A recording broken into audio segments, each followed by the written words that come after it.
When building characters, you're often asked to think about certain details. It might be things like, what's a line that they will never cross?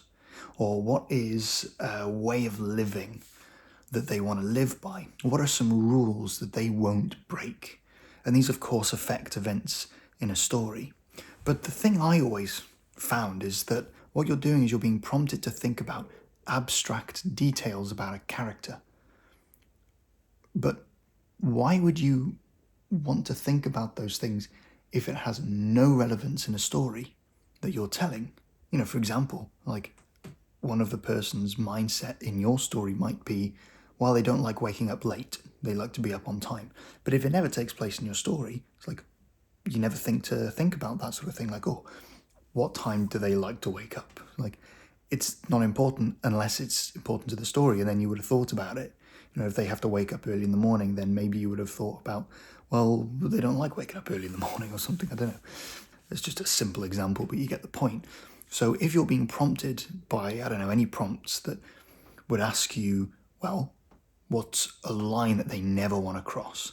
What's a rule that they would never break? What is a way that they prefer to do things? Of course, it's great to think about those things, but there's no point unless it's relevant to the story. So I would think that a better way to prompt someone to think about details of a character, rather than prompting them to think about the details and then trying to think about, okay, well, how would that be relevant to the story? Instead, I would suggest that the sort of prompts and the sort of questions that you can be asking is, what is an event in a story where they have to cross a line? Now we have an event, a story event, and now, naturally, you might think of the event, okay, yeah, where in my story might they be forced to cross a line?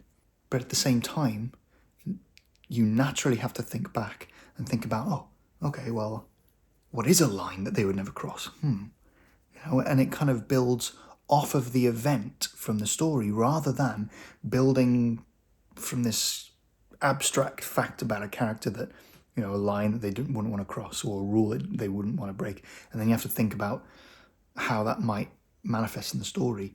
You might not even think about that. You might not even think. So instead, I think it's better to start with the story events. Think of an event where they are forced to cross a line. Think of an event where they are forced to break one of their rules. Think of an event where they have to do something differently to how they usually do it. Think of an event in your story where they have to go outside of their comfort zone. And all of those questions, it makes you think, oh, well, what is their comfort zone? Oh, what is the line that they would never want to cross? Oh, what are the rules that they don't want to break? What was the other one? What is it that they're not very good at, Well, another one is, think of an event in the story where they have to do something they're really not very good at.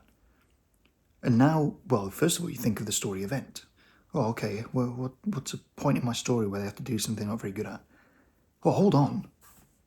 What aren't they very good at? And then you build the character based off of the fact that you have an event in the story. And so it's naturally story relevant. The detail about the character is naturally relevant to the story because you're thinking about the event in the story first. And then it prompts you to go back and build the character from those events. Does that make sense? The only reason I say all of this is because it's really great. You can build the most complex characters. You can build all of the ideologies, all of the worldviews, all of the rules and the lines they don't want to break. You can build all their backgrounds, their comfort zones, all of the relationships they like to have, they don't like to have, all of the betrayals they've had in their life. And also, it's all great, It's brilliant. You can build the most complex characters, but then you have to find ways of making it relevant to the story. And it's like, oh, I've got to think about it all over again.